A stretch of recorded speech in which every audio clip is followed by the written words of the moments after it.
We go out for the first test day. Alex's car, the team owner, catches fire.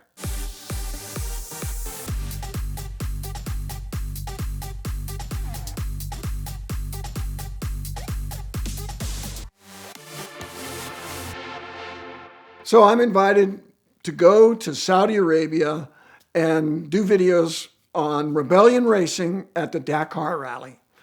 And my eyes were as big as saucer plates. We get to the paddock, there's 500 entries, and they're just so cool. It's high performance off-road vehicles, and they include motorcycles, which were limited to 450 cc's, by the way, which is, I'm sure, to improve the safety, because they used to run 900s and 1200s that would go 150 miles an hour. So they're 450s. Motorcycles, a lot of them, 150. Side-by-sides, or we call them UTVs in this country. They're so much fun. I drove one in Moab, off-road buggies, motorcycle engine, huge suspension travel. There's a bunch of those. And they were kind of the meat and potatoes because they're less expensive and easier to do. It is very, very expensive to do the Dakar, race a vehicle across the desert for 5,000 miles for 2.5 weeks. And so there are these buggies. Then there are the trucks. And the trucks, for me, are the coolest things there. They grew out of service trucks. The Dakar is run since the 70s. And in the old days, teams that were serious would start running a service truck, because when you're driving a car, any sort of vehicle for thousands of miles across the desert, things break. And the service trucks were allowed to keep them running. And the service trucks became these beastie 6 or 8 or 10 wheel, all-wheel drive monsters. And they got a life of their own. They ended up having a class for the service trucks. This is a really cool thing that races in the rest of the world that we've never really seen here. They don't do this in Baja, no service truck. Service stop, but not a service truck running the route. They're so cool that they created a class. So there's a class for the actual service trucks. A lot of them, the brand name is MAN. What a great name for a truck, right? MAN. And then there's Volvo, my favorite, the Renault. The race trucks are really cool. They're all-wheel drive, and they just pulverize the course. And you look at one of these trucks, and I wonder, how does it not roll over all the time? I mean, once in a while, and it could be that the tires are so big and so heavy that they give it a low center of gravity. Then there's a whole division of classic Dakar, and they actually run a different course most of the time. It's not as radical, but they're kind of going for it. And the classics, there are 140 of them this year. It's growing rapidly. The cars go all the way back to the 70s, and they look and feel a lot like the cars that have run Dakar all these years, since the 70s. It's like vintage racing in the US that we know, but off-road. And they're super cool. And then there is Rebellion Racing's class, which is, they called it T1 and T2 and T1 Plus. And these are the full-on overall winning vehicles. And they were a combination of one that looked like highly modified four-wheel drive trucks, but they don't look like what we know from Baja, the trophy trucks. They're more restricted in terms of their suspension movement and everything. Then buggies. And for years, the buggies were two-wheel drive, but they were allowed to have more features, more advancements, better equipment in some ways than the four-wheel drives to try to equal it out. The four-wheel drives from the last few years, they had smaller tires. They actually looked a little funny. Off-road guys talk in terms of the inches, right? A 32-inch tire, 35-inch tire. I think the four-wheel drives had a pretty small, like a 32, whereas the two-wheel drives had a big, maybe 37. They were big because they're two-wheel drive and they don't get stuck that easy, even though they're just two-wheel drive. But they can't accelerate like a four-wheel drive. There's just not as much traction. So it's an interesting combination. And the buggy that Rebellion had was based on a Peugeot, the European factory-built wild machine, mid-engine, and Rebellion ran a Mustang GT engine. It's a Coyote V8, a 5-liter Ford V8. Pretty stock. I mean, it's like a crate motor from Ford Performance. Because guess what? It's got to last 5,000 miles. You're not allowed to change the engine. The rally's 2 weeks long. And every day they go out, they drive on the road for a typical day, drive on the road for 100 miles to get to the start line.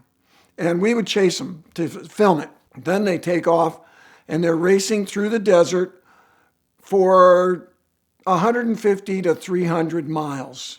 Through the desert for 150 to 300 miles, racing. The classics were on a different course. We normally didn't see them, sometimes at the finish. But you'd have the motorcycles would go first, and then it's in order of speed. So the lead cars, which were like Rebellion Racing's class, like a four-wheel drive, Toyota had a real strong effort. There were buggies that were real strong, like Sebastian Loeb had one sponsored by Bahrain, the Middle Eastern country. And one of the motorcycle guys was in a buggy like I think BRX was Sebastian Loeb's team. He's a superstar in rally that a lot of Americans never even heard of. Then there's another superstar who was in one of the Toyotas. His name is Nasser Al-Attiyah. Nasser's an interesting story to me. He is a prince from Qatar, or Qatar. I think it's actually pronounced Qatar. Another Middle Eastern country. He's an Arab prince. He's royal family. So here he is, wealthy guy, and I've always been sort of like, wow, he just has money. No, guess what? This guy is genuinely really good at this. He wins all the time. He's a world rally champion in this endurance rally. He's won Dakar, I think, twice before, and he's always up near the front. And one of the things I really like about him, what a gentleman. What a personable guy. He's a great guy. Easy to talk to. This guy, Nasser, is really good because our team, we had two buggies. It was sponsored by Rebellion Racing. We're promoting Rebellion timepieces. They gave me one, a Dakar watch. Super cool stuff. We have like a pro car with a guy named Romain Dumas, or Romain Dumas in English. He's French. He's a Porsche factory driver. I met him 20 years ago when I was a Porsche factory driver. And he's a big winner at the Pikes Peak Hill Climb. He loves the Pikes Peak Hill Climb, and he won there in the Volkswagen electric car that set the record by like a minute. Romain's car and the team owner, Alex's car, are both these buggies with Coyote V8s. They are upgraded. Romain has a company that makes these vehicles. That's amazing to me when somebody can be a world-class driver and have a business in racing. That's amazing. We go out for the first test day. Alex's car, the team owner, catches fire. We're filming him on the test day, and he goes over the dunes. 10 minutes later, we see a pillar of smoke rising, and we're like, wow, there's a big fire over there. And then Seth says to me, I think that might be our car. And I'm going, what? My heart sank. And I could see some other people with our team suddenly get in their car and take off. They were probably a mile away. So we got in the car and took off. We drive over there, thank goodness. Alex and his co-driver Stefan are standing there smoking cigarettes. As we get there, the car's ablaze and it burns to the ground. And so the team gets off to a rocky start. Romain generously and kind of obviously gives his car to the team owner, Alex. Alex is going to drive Romain's buggy. The other buggy is destroyed. I mean, burned to the ground. I mean, like the aluminum burned and the magnesium burned. Have you ever seen magnesium burn? It's white, hot white. So now Romain doesn't have a ride. Well, Alex knows Nasser Al-Attiyah. Nasser has a new car. They have a new class this year, T1 Plus. His old car is going in a museum. Nasser says, Alex, Romain can drive my old car. They ship it from Qatar overnight. And it shows up in time that they wrap it in Rebellion colors. And Romain goes out, and the first time he ever drives his car, it's a Toyota all-wheel drive pickup truck racer. There's not much pickup truck in it. It's a race car. But it looks like a Toyota pickup. We call them Tacomas. They call them a Hilux. Is when he leaves the line on the first stage. That's the first time he's ever driven it off-road. But it's so cool that they made this happen overnight. The first stage is very short.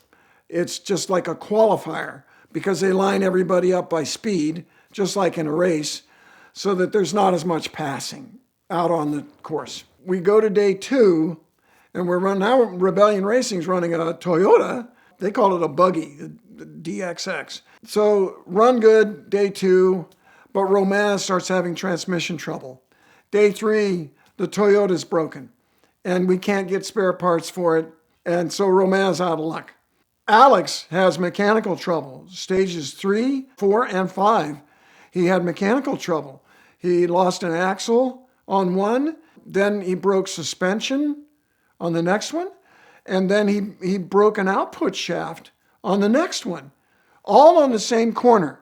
Maybe related, it could be when the first axle broke that it did some other damage. I don't know. But every night the car comes into service and they go over it. And so the third time when they broke the output shaft, the car won't drive on one wheel.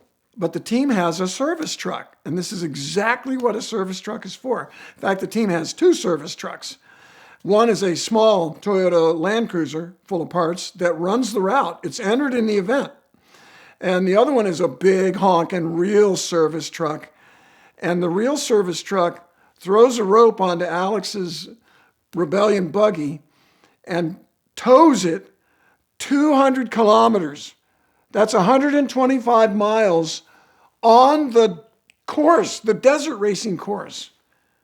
Because Alex wanted to stay in the rally. And you have to make a certain number of checkpoints to stay in the rally, and it's okay to tow.